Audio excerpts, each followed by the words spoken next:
বড় সুখবর পরশুরাম ধারাবাহিকে রাগ অভিমান ভুলে পুনরায় ধারাবাহিকে ফিরলেন সুশিল্পী অভিনব বিশ্বাস। তো চলুন বিস্তারিত জেনে নেওয়া যাক। বেশ কয়েক সপ্তাহ ধরে লিপাড়া তোলপাড় পরশুরাম ধারাবাহিকের সেটে শিশু অভিনেতার উপর মানসিক অত্যাচারের কথা সামনে এসেছে।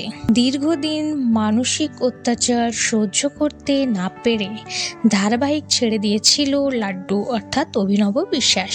এই সমস্ত ঘটনায় অভিযুক্ত করা হয়েছিল ধারাবাহিকের নায়িকা তৃণা সাহাকে। একটি ভিডিও শেয়ার করে জানায়, ক্রমাগত অপব্যবহারের শিকার হতে হতে আমি মানসিকভাবে ভেঙে পড়েছি, তাই শো ছাড়ার সিদ্ধান্ত নিয়েছিলেন অভিনব।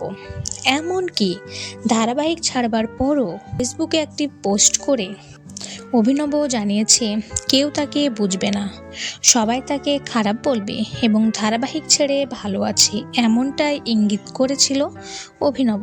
কিন্তু দর্শকরা ক্রমাগত তাদের দাবি জানিয়েছে লাড্ডু চরিত্রে অভিনবকেই চায় দর্শক। অবশেষে সুখবর, ব্লুজের কর্ণধার স্নেহাশিস চক্রবর্তী তৃণা ও অভিনবর মধ্যে ভুল বোঝাবুঝি মিটিয়েছেন। ইতিমধ্যে ফেসবুক থেকে সেই পোস্ট ডিলিট করেছে অভিনব। আশা করা যাচ্ছে সামনের সপ্তাহ থেকেই অভিনবকে ফের ধারাবাহিকে দেখা যাবে। তো বন্ধুরা, আপনাদের এই বিষয়ে কোনো মন্তব্য থাকলে অবশ্যই কমেন্ট করে জানাবেন। ভিডিওটি ভালো লাগলে একটি লাইক করবেন, চ্যানেলটি সাবস্ক্রাইব করে পাশে থাকবেন।